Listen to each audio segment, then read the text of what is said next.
Hello friends, Fxmuni പുതിയ വീഡിയോയിലേക്ക് എല്ലാവർക്കും സ്വാഗതം.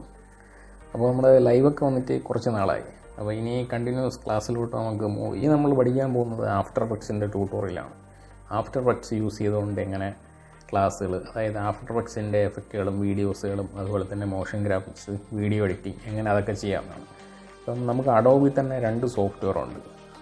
ആഫ്റ്റർ എഫക്ട്സും ഉണ്ട്, അതുപോലെ തന്നെ പ്രീമിയറും ഉണ്ട്. രണ്ടും തമ്മിൽ വ്യത്യാസം എന്തെന്ന് വെച്ച് കഴിഞ്ഞാൽ ഇപ്പം വീഡിയോ കട്ട് അതുപോലത്തെ സംഭവങ്ങൾ, ചെറിയ ടൈറ്റിൽ സംഭവങ്ങളൊക്കെ ചെയ്യാൻ ഏറ്റവും ബെറ്റർ പ്രീമിയർ തന്നെയാണ്. പക്ഷേ അതേസമയം നമുക്കിപ്പം ഇതിൽ ആഫ്റ്റർ എഫക്ട്സിലാണെങ്കിൽ കൂടുതലും ടൈറ്റിലിങ്, മോഷൻ ഗ്രാഫിക്സ്, എലമെൻറ്റ് 3D, അതുപോലെ കുറേ ഒബ്ജക്റ്റുകളൊക്കെ വെച്ചിട്ടുള്ള നല്ല പാർട്ടിക്കിൾ അനിമേഷൻസുകൾ, 2D അനിമേഷൻസ്, അങ്ങനത്തെ എല്ലാ സാധനങ്ങളും സെറ്റ് ചെയ്യാൻ പറ്റിയ ഒരു ബെസ്റ്റ് സോഫ്റ്റ്വെയറാണ് ഈ ആഫ്റ്റർ എഫക്ട്സ് എന്ന് പറയുന്നത്. അപ്പോൾ ഈ ആഫ്റ്റർ എഫക്ട്സിൽ ഇപ്പോൾ ഇംഗ്ലീഷുകാർ, അതായത് നമ്മുടെ സായിപ്പുമാർ കൂടുതലും വർക്കൗട്ട് ചെയ്യുന്നൊരു സോഫ്റ്റ്വെയർ തന്നെയാണ് ഈ ആഫ്റ്റർ എഫക്ട്സ് എന്ന് പറയുന്നത്. അതുപോലെ തന്നെ അഡോബിൽ നമുക്കിപ്പം വീഡിയോ എഡിറ്റിങ്ങിന് പറ്റിയ രണ്ട് സോഫ്റ്റ്വെയർ തന്നെയാണ് പ്രീമിയറും അതുപോലെ ആഫ്റ്റർ എഫക്ട്സും. വേറെ ഒരുപാട് സോഫ്റ്റ്വെയറൊക്കെ ഉണ്ട്. ഞാൻ യൂസ് ചെയ്യുന്ന ആഫ്റ്റർ എഫക്ട്സ് ആണ് കൂടുതലും. നമുക്ക് അതുപോലെ തന്നെ ഇതിൽ തന്നെയാണ് കൂടുതലും എഡിറ്റ് കാര്യങ്ങളൊക്കെ ചെയ്തു വന്നത്. അതുപോലെ തന്നെ ആഫ്റ്റർ എഫക്ട്സിൽ ഇപ്പോൾ Fxmuniയുടെ പേജ് നോക്കിക്കഴിഞ്ഞാൽ നിങ്ങൾക്ക് തന്നെ കാണാം. അപ്പോൾ അതിൽ തന്നെ ഞാൻ കൂടുതൽ മോഷൻ ഗ്രാഫിക്സ് ഐറ്റംസ്, അതുപോലെ തന്നെ ലിറിക്കൽ വീഡിയോ, എല്ലാ സാധനങ്ങളും സെറ്റ് ചെയ്തിട്ടുണ്ട്. ഇമേജ് വെച്ചിട്ട് നമുക്ക് സെറ്റ് ചെയ്യാൻ പറ്റും. അതുപോലെ തന്നെ 2D ക്യാരക്ടർ വരച്ചുകൊണ്ടും നമുക്ക് സെറ്റ് ചെയ്യാൻ പറ്റും. ഇപ്പം 2D ക്യാരക്ടർ നമുക്ക് ഫോട്ടോഷോപ്പിലും വരയ്ക്കാം, അതുപോലെ തന്നെ ഇല്ലുസ്ട്രേറ്ററിലും വരയ്ക്കാം. അതുപോലെ തന്നെ ഇപ്പോൾ ഒരുപാട് ആപ്സുകളിലും മൊബൈൽ ആപ്സുകളിലും വരയ്ക്കാൻ പറ്റുന്നുണ്ട്. അഡോബ് സ്കെച്ച് ബുക്ക്, ഇടയ്ക്ക് അഡോബ് സ്കെച്ച് ബുക്കൊക്കെ ട്രൈ ചെയ്തു. വളരെ നല്ലൊരു ആപ്പാണ്. നല്ല ഈസി ആയിട്ട് നമുക്ക് ഫസ്റ്റ് നമുക്ക് ബിഗിനേഴ്സ് ആകുമ്പോൾ ഇത്തിരി പാടായിരിക്കും, പക്ഷേ ചെയ്ത് വരുമ്പോഴത്തേക്ക് അത് വളരെ സിമ്പിളാണ്. ഒരുപാട് ടൈപ്പ് ബ്രഷ് കാര്യങ്ങളൊക്കെ ഉണ്ട്. അതിൻ്റെ ഒരു ട്യൂട്ടോറിയൽ ഞാൻ ചെയ്യുന്നുണ്ട്. അപ്പോൾ ഫസ്റ്റ് ഞാൻ ഇപ്പോൾ വന്നത് ആഫ്റ്റർ എഫക്ട്സിൻ്റെ കുറച്ച് ബേസിക് കാര്യങ്ങളൊക്കെ പറയാൻ വേണ്ടിയിട്ടാണ്. മെയിനായിട്ട് നമുക്കൊരു സിസ്റ്റം കോൺഫിഗറേഷൻ മസ്റ്റാണ് ഈ ആഫ്റ്റർ എഫക്ട്സ് ട്യൂട്ടോറിയൽ ചെയ്യുമ്പോൾ. കാരണം എന്തെന്ന് വെച്ച് കഴിഞ്ഞാൽ ഇതിനിത്തിരി ഗ്രാഫിക്സ് കാര്യങ്ങളൊക്കെ ഉള്ളതുകൊണ്ട് ഇത്തിരി അഡ്വാൻസ്ഡ് ആയിട്ടുള്ള സിസ്റ്റം തന്നെയാണ് വേണ്ടത്. മിനിമം ഒരു 8 GB റാമെങ്കിലും വേണം. അതുപോലെ തന്നെ i5 പ്രോസസ്സർ, SSD ഒക്കെ സെപ്പറേറ്റ് വെച്ച് കഴിഞ്ഞാൽ നല്ലതാണ്. എന്ന് വെച്ച് കഴിഞ്ഞാൽ എക്സ്റ്റേണൽ ഹാർഡ് ഡിസ്ക് അതുപോലെയൊക്കെ നമുക്കിതിൽ ടെമ്പ് ഫയലൊക്കെ ധാരാളം വരും വർക്കൗട്ട് ചെയ്യുമ്പോഴത്തേക്കും. അപ്പോൾ അതൊക്കെ നമ്മൾ അതിലോട്ട് ഷെയർ ചെയ്ത് കൊടുത്തു കഴിഞ്ഞാൽ നമ്മുടെ സ്പേസൊക്കെ ഒന്ന് അഡ്ജസ്റ്റ് ചെയ്ത് ബാക്കി ഫോൾഡറൊക്കെ ഒന്ന് ഫ്രീ ആക്കി ഇടാൻ പറ്റും. ഇപ്പോൾ ഈ ആഫ്റ്റർ എഫക്ട്സ് നമുക്കിപ്പം മലയാളം സിനിമകളിലും മിക്ക പടങ്ങളിലും ആഫ്റ്റർ എഫക്ട്സ് തന്നെയാണ് യൂസ് ചെയ്യുന്നത്. ഇപ്പോൾ ഏത് സിനിമ എടുത്ത് നോക്കിയാൽ അതിൽ ടൈറ്റിലിങ്ങും കാര്യങ്ങളും, അതുപോലെ തന്നെ ഇപ്പോൾ സിനിമ തുടങ്ങുന്ന മുമ്പേ ഉള്ള ചെറിയൊരു അനിമേഷൻ സാധനങ്ങളൊക്കെ ഉണ്ട്. അതൊക്കെ ആഫ്റ്റർ എഫക്ട്സ് തന്നെയാണ്. ഇത് സിമ്പിളാണ്. ഫസ്റ്റ് നമുക്ക് ഓരോ ക്ലാസ് ബൈ ക്ലാസ് ആയിട്ട് പോവാം. ഞാൻ നേരത്തെ ഫോട്ടോഷോപ്പായിരുന്നു. ഫോട്ടോഷോപ്പ് ഒരു 10-15ഓളം ക്ലാസ് എടുത്തു. അപ്പോഴത്തേക്കും ഞാൻ ഇതിൻ്റെ നമ്മുടെ പഠിച്ചതിൻ്റെ രീതിയിലോട്ട് വരാൻ വേണ്ടിയിട്ടാണ് ഞാൻ ഇപ്പോൾ ആഫ്റ്റർ എഫക്ട്സിൻ്റെ ക്ലാസ്സിലോട്ട് പോകുന്നത്. അപ്പോൾ ഇത് രണ്ടും കൂടെ കണക്ട് ചെയ്തുകൊണ്ടായിരിക്കും നമ്മുടെ ഈ ക്ലാസ് മുന്നോട്ട് പോകുന്നത്. അതിന് മുന്നായിട്ട് Fxmuniയുടെ ചാനൽ പുതുതായിട്ട് കാണുന്നവരുണ്ടെങ്കിൽ ചാനൽ സബ്സ്ക്രൈബ് ചെയ്ത് പോവുക.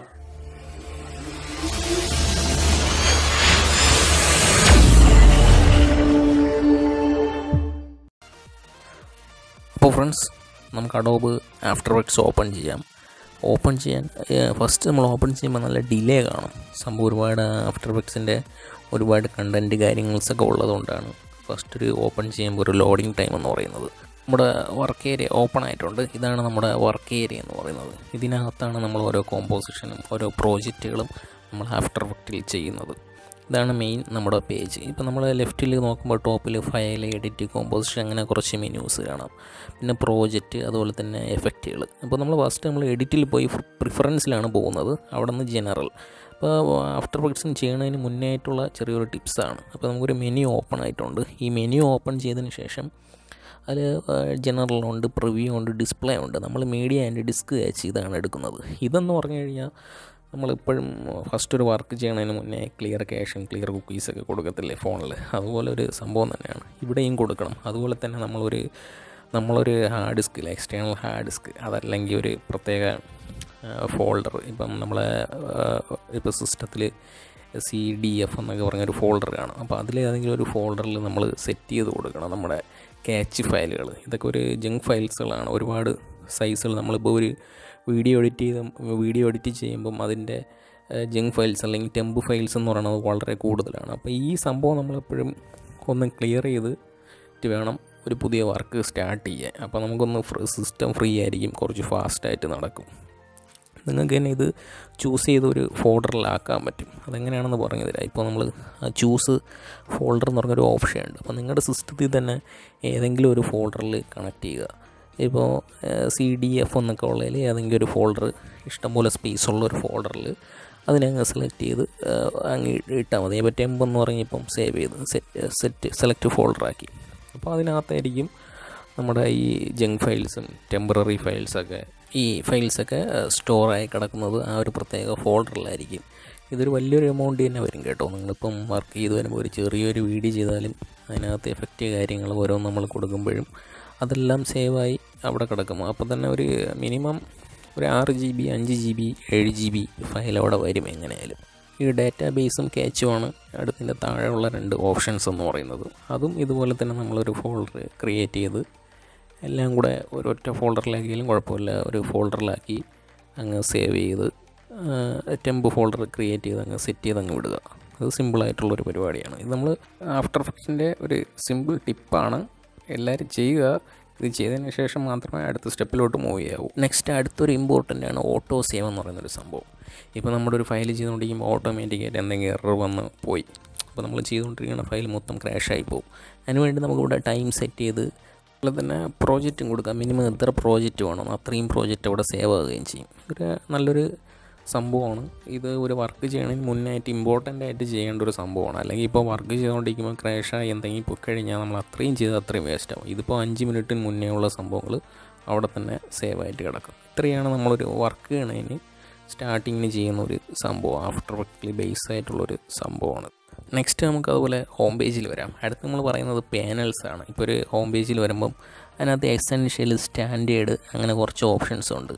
ഇതിലെപ്പോഴും നമ്മൾ ചെയ്യാനുള്ളതെന്ന് പറഞ്ഞാൽ ഓൾ പാനൽസുമാണ് സെലക്ട് ചെയ്യാൻ. ടോപ്പിൽ നിന്ന് ഓൾ പാനൽസ് സെലക്ട് ചെയ്യാൻ പറയുന്നതെന്ന് വെച്ച് കഴിഞ്ഞാൽ ഇവിടെ നമുക്ക് റൈറ്റ് സൈഡിൽ ആ ടൂൾ കിറ്റ്, ഒരു ചെറിയൊരു ടൂൾസിൻ്റെയൊക്കെ നമ്മളെ മെനുവിൻ്റെ ഒരു ചെറിയൊരു സംഭവമുണ്ട്. അവിടെ എല്ലാം ഇതുപോലെ കിടക്കും. ഇപ്പോൾ ഓഡിയോ ആണെങ്കിൽ അത്, എഫക്ട്സ് ആണെങ്കിൽ അത്. ഇപ്പോൾ എഫക്ട്സ് എടുക്കുമ്പോൾ തന്നെ അതിനകത്ത് ഇഷ്ടംപോലെ എഫക്ട്സ് നമ്മൾ ആഫ്റ്റർ എഫക്ട്സ് ഇൻസ്റ്റാൾ ചെയ്യുമ്പോൾ തന്നെ അതിൻ്റെ കൂട്ടത്തിൽ, അതായത് നമ്മൾ ഇൻസ്റ്റാൾ ചെയ്യുമ്പം കിട്ടുന്ന കുറച്ച് എഫക്ട്സുകളുണ്ട്. ഇതുപോലെ നമുക്ക് അപ്ലോഡും ചെയ്യാം, എക്സ്പോർട്ടും ചെയ്ത് ഇമ്പോർട്ടും ചെയ്ത് നമുക്ക് എടുക്കാനും പറ്റുന്ന ഒരു സംഭവമാണ് ഈ എഫക്ട്സ് എന്നൊക്കെ പറയുന്നത്. ഇപ്പോൾ ഒരു നോർമലി ഏതെങ്കിലും ഒരു എഫക്ട്സ് എടുത്തു കഴിഞ്ഞാൽ അതിനകത്ത് തന്നെ ഇഷ്ടംപോലെ എഫക്ട്സ് വരും. ഇതിനകത്ത് ഇപ്പോൾ ആഫ്റ്റർ എഫക്ട്സ് എത്ര എഫക്ട്സ് ഉണ്ടെന്ന് എനിക്ക് തന്നെ അറിഞ്ഞുകൂടാ. അപ്പം ഞാനും ഇപ്പോൾ ഈ ആഫ്റ്റർ എഫക്ട്സ് യൂസ് ചെയ്യണമെങ്കിലും ഇഷ്ടംപോലെ എഫക്ട്സ് കാര്യങ്ങളുണ്ട്. എല്ലാം തന്നെ യൂസ് ചെയ്യുന്നില്ല. നമുക്ക് ആവശ്യമായിട്ടുള്ളതും അതിന് അനുയോജ്യമായിട്ടുള്ളതായിരിക്കും നമ്മൾ വർക്കിന് യൂസ് ചെയ്യുന്നത്. നമ്മൾ ആ ട്രാൻസിഷൻ്റെ ഒരു ഓപ്ഷൻ എടുത്തു കഴിഞ്ഞാൽ അതിനകത്ത് തന്നെ ഒരുപാടുണ്ട്. അതായത് ഒപ്പാസിറ്റി, ഓരോ ടൈപ്പ് ട്രാൻസിഷൻസാണ്. ഇത് നോർമലി നമ്മൾ ഈ ആഫ്റ്റർ എഫക്ട്സ് ഇൻസ്റ്റാൾ ചെയ്യുമ്പോൾ ആൾറെഡി ഉള്ള സംഭവങ്ങളാണ്. നമുക്ക് ടെംപ്ലേറ്റായിട്ട് കിട്ടും. ഫ്രീ ടെംപ്ലേറ്റുകൾ ഇതുപോലെ ഇഷ്ടംപോലെ ഉണ്ട്. അതിൻ്റെ ക്ലാസ്സുകളൊക്കെ ഞാൻ വരുമ്പോൾ അതിലെ ടെംപ്ലേറ്റ്സ് സംഭവങ്ങളൊക്കെ തരുന്നതാണ്. ഇത് നമ്മുടെ അലൈനാണ്. നമ്മൾ ഫോട്ടോഷോപ്പിലൊക്കെ ഉള്ള മെയിൻ ടൂള് സംഭവങ്ങളൊക്കെ തന്നെയാണ് ഇതിനകത്തുള്ളത്. അലൈൻ, സെൻട്രൽ അലൈന്, അതുപോലെ ലെഫ്റ്റ്, ടോപ്പ്, ബോട്ടം, അതുപോലെ തന്നെ നമ്മളെ ക്യാരക്ടർ, പാരഗ്രാഫ്, അങ്ങനെ. ഇത് നമ്മൾ അങ്ങോട്ട് ക്ലാസ്സിലോട്ട് പോകുമ്പോൾ നിങ്ങൾക്ക് മനസ്സിലാവും ഇതിൻ്റെയൊക്കെ യൂസ് എങ്ങനെയാണെന്നുള്ളത്. നെക്സ്റ്റ് ഫസ്റ്റ് ഒരു വർക്ക് ചെയ്യാൻ പോവുകയാണ്. ഇപ്പോൾ ഒരു വർക്ക് ചെയ്യാൻ പോകുന്നതിന് ഫസ്റ്റ് നമ്മൾ ചെയ്യാൻ പോകുന്നത് കോമ്പോസിഷനാണ്. ഇപ്പോൾ ഞാൻ ഇപ്പം 3ാമത് കിടക്കുന്ന ഒരു ഓപ്ഷനാണ് കോമ്പോസിഷൻ. ഇപ്പോൾ Ctrl+N ആണ് ഇതിൻ്റെ ഷോർട്ട് കീ. Ctrl+N യൂസ് ചെയ്തുകൊണ്ട് നമുക്ക് ഒരു ന്യൂ ടാബ് ഓപ്പൺ ചെയ്യും ക്ലിക്ക് ചെയ്യുമ്പോഴത്തേക്കും. അപ്പോൾ അതിൽ കമ്പോസിഷൻ നെയിം, ഇപ്പോൾ നിങ്ങൾ എന്ത് വർക്കാണ് ചെയ്യാൻ പോകുന്നത് അതിൻ്റെ ഒരു പേര്. ഞാനിപ്പോൾ മോഷൻ ഗ്രാഫിക്സ് എന്നാണ് കൊടുക്കുന്നത്. നിങ്ങൾക്ക് ഇഷ്ടമുള്ളൊരു പേര് കൊടുക്കാം. വർക്ക് റിലേറ്റഡ് ആയിട്ടുള്ള എന്ത് വേണോ കൊടുക്കാം. ഇപ്പോൾ വർക്ക് 1 വർക്ക് 2 വർക്ക് 3 അങ്ങനെ എന്ത് വേണോ നമുക്കവിടെ പ്ലേസ് ചെയ്യാം. നെക്സ്റ്റ് അതിൻ്റെ താഴെയായിട്ട് വരുന്ന ബേസിക്, അഡ്വാൻസ്ഡ്, 3D റെൻഡർ, ഇത്രയും ഓപ്ഷൻസാണ് വരുന്നത്. ഫസ്റ്റ് നമ്മൾ ആ ബേസിക്കിൽ ഉള്ള ഓപ്ഷൻ കഴിഞ്ഞിട്ട് നെക്സ്റ്റ് വരുന്നത് അഡ്വാൻസ്ഡ് ആണ്. അഡ്വാൻസിൽ വേറെ പ്രത്യേകിച്ച് ചെയ്യാനൊന്നുമില്ല, ഇതൊക്കെ തന്നെയാണ്. 3D render. അപ്പോൾ ഇതിലെപ്പോഴും ക്ലാസിക് 3D ഇട്ട് ചെയ്യുക, റേ ട്രേസ്ഡ് 3D. ഇതെങ്ങനെ കുറച്ച് 2 ഓപ്ഷൻ വേറെ ഉണ്ട്. അതെന്താണെന്നുള്ളത് ഞാൻ നെക്സ്റ്റ് ട്യൂട്ടോറിയൽ ക്ലാസ് വരുന്നുണ്ട്. അപ്പോൾ അതിൽ മെൻഷൻ ചെയ്യും. മെൻഷനിൽ എന്താണെന്നുള്ളത് ഡിസ്ക്രൈബ് ചെയ്യും. അപ്പോൾ അത് കഴിഞ്ഞിട്ടുള്ള അടുത്ത ഓപ്ഷൻ എന്ന് പറയുന്നത് പ്രീസെറ്റാണ്. പ്രീസെറ്റിൽ കുറച്ച് ഓപ്ഷൻസ് ഉണ്ട്. ഇതിലിപ്പോൾ നമുക്ക് 4K ഉണ്ട്, അതുപോലെ തന്നെ HD 1080 പിക്സലുണ്ട്, UHD ഉണ്ട്, ഫിലിം 2K, ഫിലിം 4K, അങ്ങനെ എത്ര വലിയ ഫയലുകൾ വേണോ നമുക്ക് ഇതിൽ നിന്ന് തന്നെ സെറ്റ് ചെയ്തെടുക്കാനും പറ്റും, കസ്റ്റമൈസ് ചെയ്യാനും പറ്റുന്ന ഒരു ഓപ്ഷനാണ്. ഞാനിപ്പോൾ ചെയ്യുന്നത് നോർമലി ഒരു 1080 25 അല്ലെങ്കിൽ 24 ഫ്രെയിം റേറ്റിലൊക്കെ ആയിരിക്കും ഓരോ വർക്കൊക്കെ ചെയ്യാറ്. അപ്പോൾ അതിൻ്റെ ആവശ്യമൊക്കെ ഉള്ളൂ. നമ്മൾ ചെറിയ ചെറിയ വർക്കുകൾ ചെയ്യുമ്പോൾ അതിൻ്റെ ആവശ്യം, വലിയ ഹെവി ബഡ്ജറ്റ് പ്രോജക്റ്റിലോട്ടൊക്കെ പോകുമ്പോൾ നമ്മൾ അതിനനുസരിച്ച് അവിടെ ചേഞ്ചസ് ഒക്കെ വരുന്നത്. പിന്നെ വിഡ്ത്തുണ്ട്, ഹൈറ്റുണ്ട്. അപ്പോൾ ലോക്ക് ചെയ്ത് കഴിഞ്ഞാൽ നമുക്ക് രണ്ടും വിഡ്ത്ത് ഹൈറ്റും കൂടെ ഒരുമിച്ചായിരിക്കും നമ്മൾ അഡ്ജസ്റ്റ് ആവുന്ന സൈസ്. അപ്പോൾ നമ്മൾ ലോക്ക് മാറ്റിയതിന് ശേഷം വേണം ആ സൈസൊക്കെ അഡ്ജസ്റ്റ് ചെയ്യും. ഇപ്പോൾ 1920 1080 അതൊക്കെയാണ് നോർമൽ. 1080 പിക്സലൊക്കെയാണ് നോർമൽ ഒരു സ്ക്രീനിൻ്റെ സൈസ് എന്ന് പറയുന്നത്. അതിലിട്ടാണ് ഞാൻ വർക്ക് ചെയ്യുന്നത്. അടുത്ത് പറയുന്ന പിക്സൽസിൻ്റെ ആസ്പെക്ട് റേഷ്യോ ആണ്. അത് സ്ക്വയർ പിക്സൽസ് വേണം കൊടുക്കുക, സ്ക്വയർ തന്നെ കൊടുക്കുക. സ്ക്വയർ കൊടുത്താൽ നമുക്ക് ആ ഒരു റേഷ്യോയിൽ നമുക്ക് കിട്ടത്തുള്ളൂ, ആസ്പെക്ട് റേഷ്യോ. നെക്സ്റ്റ് വരുന്നത് ഫ്രെയിം റേറ്റാണ്. ഈ ഫ്രെയിം റേറ്റ് നമുക്ക് ഇഷ്ടമുള്ളതുപോലെ കൊടുക്കാം. 8 മുതൽ 60 വരെ ഫ്രെയിം റേറ്റ് ഉണ്ട്. നോർമൽ എന്ന് പറയുന്നത് 24 25 ആണ്, അല്ലെങ്കിൽ 23 ഒരു വീഡിയോയിൽ ഇടുന്നത്. 60 ഇടുമ്പം എൻ്റെ സ്ലോ ആവുകയാണ് ചെയ്യുന്നത്. ഇഷ്ടംപോലെ ഫ്രെയിമുകൾ വരുന്നതിൻ്റെ വ്യത്യാസമാണ്. അടുത്ത നമ്മൾ റെസൊല്യൂഷനാണ്. അപ്പോൾ റെസൊല്യൂഷൻ നമുക്ക് ഫുള്ള് കൊടുക്കാം, ഹാഫ് കൊടുക്കാം, തേർഡ് കൊടുക്കാം, ഇഷ്ടമുള്ളത് കൊടുക്കാം. സംഭവം എന്ന് വെച്ച് കഴിഞ്ഞാൽ നമ്മൾ ഒരു വർക്ക് ഓപ്പൺ ചെയ്യുമ്പം അതിനകത്ത് വരുന്നതാണ്. ഇപ്പോൾ ഫുള്ള് ഇട്ട് കഴിഞ്ഞാൽ ഇപ്പോൾ റെൻഡറിങ് ഒക്കെ നമുക്ക് അതിനകത്ത് തന്നെ റെൻഡറിങ് ഉണ്ട്, ഹോം റെൻഡറിങ്. ഇപ്പം അതൊക്കെ നല്ല സ്ലോ ആവും. പിന്നെ ഡ്യൂറേഷൻ, നമുക്ക് ഇഷ്ടമുള്ളൊരു ഡ്യൂറേഷൻ കൊടുക്കാം ഒരു വർക്ക് ചെയ്യണതിന്. ഇപ്പോൾ 15 15 സെക്കൻഡ്, ഇപ്പോൾ 10 സെക്കൻഡ് ആണെങ്കിൽ 10 സെക്കൻഡ്, എത്ര വേണോ സെലക്ട് ചെയ്യുക. ഇതെന്ന് പറഞ്ഞാൽ ബാക്ക്ഗ്രൗണ്ടാണ്. നമ്മളിപ്പോൾ ഒരു കോമ്പോസിഷൻ ഓപ്പൺ ചെയ്യുമ്പോൾ അതിനകത്ത് വരുന്ന ബാക്ക്ഗ്രൗണ്ടാണ്. ഇപ്പോൾ ഞാനൊരു ബ്ലാക്കാണ് ഇട്ടത്. ബ്ലാക്ക് ഇടുമ്പോഴത്തേക്കും നമ്മൾ കൊടുത്ത റേഷ്യയിൽ കണ്ട വീഡിയോയുടെ ഒരു ഫ്രെയിമാണത്. ഇപ്പോൾ ബ്ലാക്ക്. ഇതിനെ നമുക്ക് ചേഞ്ച് ചെയ്ത് കളർ മാറ്റാനൊക്കെ പറ്റും. അതുപോലെ തന്നെ ഇപ്പോൾ ഒരുപാട് സംഭവങ്ങളൊക്കെ ഉണ്ട്. ഇപ്പോൾ കോമ്പോസിഷൻ തന്നെ തിരികെ പോയി കഴിഞ്ഞാൽ നമുക്ക് ഇതിൻ്റെ ഡ്യൂറേഷൻ വീണ്ടും കൂട്ടാനും കുറയ്ക്കാനും പറ്റും. ഇപ്പോൾ ഞാൻ ബാക്ക്ഗ്രൗണ്ട് കളർ മാറ്റിയാണ്, കണ്ടോ ബാക്കിൽ മാറുന്നത് കണ്ടോ. അങ്ങനെ ഇത് കളർ നമുക്ക് മാറ്റാം. അതുപോലെ തന്നെ ഇത് PNG പോലെ ഇടാനും പറ്റും. നമുക്ക് ആവശ്യമാണെങ്കിൽ ഇട്ടാൽ മതി, ഇല്ലെങ്കിൽ നമുക്ക് ഓഫ് ചെയ്തിടാം. അതിപ്പം ചില PNG ഒബ്ജക്റ്റുകളൊക്കെ കൊണ്ടുവരുമ്പോൾ നമുക്ക് ഓഫ് ചെയ്യേണ്ടി വരും. അതിൻ്റെ ഒരു ഓപ്ഷൻ. ഇതെന്ന് പറഞ്ഞാൽ ഒരു ട്രാൻസ്പെറൻസി ഗ്രിഡാണ്. ഇതിൽ നമ്മൾ ക്ലിക്ക് ചെയ്യുമ്പോഴത്തേക്കും ആ ഒരു PNG ഓപ്ഷനായിട്ട് വരും. ഇപ്പോൾ നമ്മൾ എന്തെങ്കിലും ടൈപ്പ് ചെയ്യുക, എന്തെങ്കിലും ചെയ്ത് കഴിഞ്ഞാൽ ബാക്ക്ഗ്രൗണ്ട് വേണ്ടെന്നുണ്ടെങ്കിൽ നമുക്ക് ആ ഒരു ഗ്രിഡും കൊടുത്താൽ മതി. അല്ലെങ്കിൽ നമ്മൾ റെൻഡർ ഔട്ട് എടുക്കുമ്പോഴും ഈ ഒരു ബ്ലാക്കിൽ തന്നെ കിട്ടും. ബ്ലാക്ക് ഡിഫോൾട്ടായിട്ടുള്ളൊരു സംഭവമാണ്. ഇപ്പോൾ ഒരു കോമ്പോസിഷൻ ചെയ്യുമ്പോൾ മോഷൻ ഗ്രാഫിക്സ് എന്ന് പറയുന്ന കോമ്പോസിഷനാണ് ഞാൻ ക്രിയേറ്റ് ചെയ്തത്. അതുകൊണ്ടാണ് അവിടെ ഇപ്പോൾ നമുക്കൊരു ഈ ഒരു ഏരിയയിൽ നമുക്ക് മോഷൻ ഗ്രാഫിക്സ് എന്ന് കാണാം. ഇതാണ് നമ്മുടെ വർക്ക് ഏരിയ എന്ന് പറയുന്നത്. ഇവിടെ ആയിരിക്കും നമ്മുടെ ഓരോ സംഭവങ്ങളും ചെയ്ത് കൊണ്ടുവരുമ്പോൾ ഇതിനകത്തായിരിക്കും ഫില്ല് ചെയ്ത് ടൈം ലൈനാണിത്. നമ്മൾ നേരത്തെ ഒരു ടൈം കൊടുത്തു, ഇപ്പോൾ 10 സെക്കൻഡാണ് കൊടുത്തത്. അപ്പോൾ ആ 10 സെക്കൻഡിനകത്തുള്ളൊരു വർക്ക് ഏരിയ ആയിരിക്കും അതിനകത്ത് കിട്ടുന്നത്. അതുപോലെ തന്നെ ഇതെല്ലാം നമുക്ക് അഡ്ജസ്റ്റബിളാണ്. ഏതും എങ്ങോട്ട് വേണോ നമുക്ക് സ്ക്രീനിന് ആപ്റ്റായിട്ട് വലിച്ച് മൗസ് വെച്ചൊന്ന് വലിച്ചാൽ മതി. അതുപോലെ തന്നെ ഇതും താഴെ എല്ലാം നമുക്ക് അഡ്ജസ്റ്റബിളാണ്. ഇപ്പം ഞാൻ എസെൻഷ്യൽ നേരത്തെ പറഞ്ഞില്ല, ആൾ പാനലാണ് കൊടുത്തത്. അതുപോലെ നമുക്കിപ്പം ഈ വർക്ക് ഏരിയ മാത്രമായിട്ട് വേണമെങ്കിലും നമുക്ക് കൊണ്ടുവരാൻ പറ്റും. നമ്മളെ ഇഷ്ടത്തിനനുസരിച്ച് വർക്ക് ചെയ്യാൻ ഏതാണ് കംഫർട്ടബിൾ അതിനനുസരിച്ച് ചെയ്യാൻ പറ്റും ഇതൊക്കെ സെറ്റ് ചെയ്തുകൊണ്ട്. പിന്നെ നമുക്ക് ലെഫ്റ്റിൽ ടോപ്പിലെ ടൂൾസുകൾ നോക്കാം. ഇത് സെലക്ഷൻ ടൂളാണ്. നമ്മളെന്തെങ്കിലും ഒരു ഒബ്ജക്റ്റ് അവിടെ വെച്ച് കഴിഞ്ഞാൽ അങ്ങനെ സെലക്ട് ചെയ്യാൻ വേണ്ടിയിട്ട് ഉപയോഗിക്കുന്ന ടൂളാണ് സെലക്ഷൻ ടൂൾ. നമ്മളെ ഫോട്ടോഷോപ്പിലെ സംഭവം ടൂൾ തന്നെയാണ്. ഇത് ഹാൻഡാണ്. ഇത് നമുക്ക് സ്ക്രീൻ എങ്ങോട്ട് വേണോ മൂവ് ചെയ്യാം. ഇതൊക്കെ ഇമ്പോർട്ടൻ്റ് ആയിട്ടുള്ള ടൂളാണ്. ഇപ്പോൾ നമ്മൾ സൂം ചെയ്തൊക്കെ വെച്ച് ചെയ്യുമ്പോഴത്തേക്ക് അതൊക്കെ ആവശ്യമായിട്ടുള്ളതാണ്. ആ ഒരു ഹാൻഡ് ടൂളാണ്. നമുക്ക് സ്പേസ് ബാർ ക്ലിക്ക് ചെയ്താലും മതി. സൂമിന് Z പ്രസ് ചെയ്ത് കഴിഞ്ഞാൽ സൂമിൻ്റെ കിട്ടും. അതുപോലെ ഹാൻഡിൻ്റെ ടൂൾ എടുക്കുമ്പോഴത്തേക്കും നമുക്കത് സൂം ചെയ്ത് വയ്ക്കുമ്പോഴത്തേക്കും ഇതൊക്കെ മസ്റ്റായിട്ട് വേണ്ടി വരും. അതായത് ചില കട്ടിങ് പോർഷൻസുകൾ, ഇപ്പോൾ റോട്ടോസ്കോപ്പി അതുപോലത്തേക്ക് വരുമ്പോഴത്തേക്കും നമുക്കിത് മസ്റ്റായിട്ട് വരുന്നൊരു ഓപ്ഷൻ തന്നെയാണ് ഈ ഹാൻഡ് ടൂള്. നമുക്കിപ്പോൾ ഒരു ടെക്സ്റ്റ് വെച്ച് ഒരു സംഭവം ചെയ്ത് നോക്കാം. ഇപ്പോൾ ടെക്സ്റ്റ് എങ്ങനെയാണ്, നമ്മൾ ആ ടെക്സ്റ്റിൽ Tയിൽ ക്ലിക്ക് ചെയ്തിട്ട് ഇപ്പോൾ എന്തെങ്കിലും ടൈപ്പ് ചെയ്യും. ഇപ്പോൾ ഞാൻ Fxmuni എന്ന് പറയാം, എൻ്റെ ചാനലിൻ്റെ പേര് ഇങ്ങനെ കൊടുത്തു. എന്നിട്ട് നമ്മൾ ആ സെലക്ഷൻ ബട്ടൺ കണ്ടില്ല, ഇങ്ങനെ സെലക്ട് ചെയ്ത് Z പ്രസ് ചെയ്ത് കഴിഞ്ഞാൽ സൂം ചെയ്യാം. അപ്പോൾ അത് ഞാൻ ക്വാളിറ്റി കൂട്ടി ചെയ്താണ്. ഇപ്പോൾ ഹാഫ് ഇട്ടു. അതിൽ അലൈൻ പോവുകയാണ്. ഇതാണ് നമ്മുടെ അലൈൻ. ഫോട്ടോഷോപ്പിലെ മെയിൻ സംഭവമാണ്, മെയിനായിട്ടൊക്കെ ഉള്ളതാണ്. അലൈൻ ചെയ്യുക എന്ന് പറഞ്ഞാൽ നമ്മൾ ഇപ്പോൾ 1080 × 1920 അതിൻ്റെ സെൻട്രൽ അലൈനാണ് ഞാൻ ഇപ്പോൾ ചെയ്യുന്നത്. കണ്ട ഇപ്പോൾ കറക്റ്റ് സെൻറ്റർ പോർഷനിലാണ് വന്നത്. അപ്പോൾ ഇതിൽ നമുക്ക് നോക്കുമ്പോൾ ഒരു പോയിൻ്റ് കാണാം. അപ്പോൾ ഈ ടൂൾ ഉപയോഗിച്ചുകൊണ്ട് നമുക്കിനെ സെൻറ്ററിലോട്ട് മൂവ് ചെയ്യണം. ഇതെന്താണ് സംഭവം എന്ന് വെച്ച് കഴിഞ്ഞാൽ ഇപ്പോൾ നമ്മൾ സൂമിങ് ചെയ്യുകയാണ് അല്ലെങ്കിൽ സ്കെയിൽ ചെയ്യുകയാണ്. ഇപ്പോൾ അവിടെ നിന്ന് നമ്മൾ ഈ സെൻറ്ററിൽ വെച്ചാലേ നമുക്ക് ആ ഒരു സെൻറ്റർ പോർഷനിൽ നിന്ന് സൂമായി വരും, അല്ലെങ്കിൽ ഒരു എഡ്ജിൽ നിന്നൊക്കെ ആയിരിക്കും സൂമായി വരിക. അതിന് വേണ്ടിയിട്ടാണ് ഞാൻ സെൻറ്ററിലോട്ട് വെച്ചത്. പാരഗ്രാഫ് എല്ലാം സൈസൊക്കെ നമുക്ക് എത്ര വേണോ അഡ്ജസ്റ്റ് ചെയ്യാം. ഇവിടെ ഫോണ്ടുകൾ ഇഷ്ടംപോലെ ഫോണ്ടുകളുണ്ട് ഇതിനകത്ത്. അപ്പോൾ നമുക്ക് നല്ലൊരു ഫോണ്ട് കൊടുക്കാം. ജോസ്വിൻസ് എന്ന് പറഞ്ഞിട്ടൊരു ഫോണ്ടുണ്ട്. അപ്പോൾ ഈ ഫോണ്ടാണ് ഞാൻ യൂസ് ചെയ്യുന്നത്. കോമൺലി എൻ്റെ ചാനലിലും ഞാൻ കോമണായിട്ട് എനിക്കൊരു ഇഷ്ടമുള്ളൊരു ഫോണ്ടാണ്. അതാണ് ഞാൻ അത് യൂസ് ചെയ്യുന്നത്. അപ്പോൾ അതിന് ഞാൻ സെൻട്രൽ അലൈൻ ചെയ്തു. അതുപോലെ തന്നെ സെൻറ്ററെല്ലാം സെറ്റ് ചെയ്തപ്പോൾ ഒരു സംഭവമാക്കി വെച്ചിരിക്കുകയാണ്. ഇപ്പോൾ നമുക്ക് ആ ലെഫ്റ്റ് സൈഡിൽ താഴെ വരുമ്പോൾ നമുക്കൊരു സംഭവം കാണാം.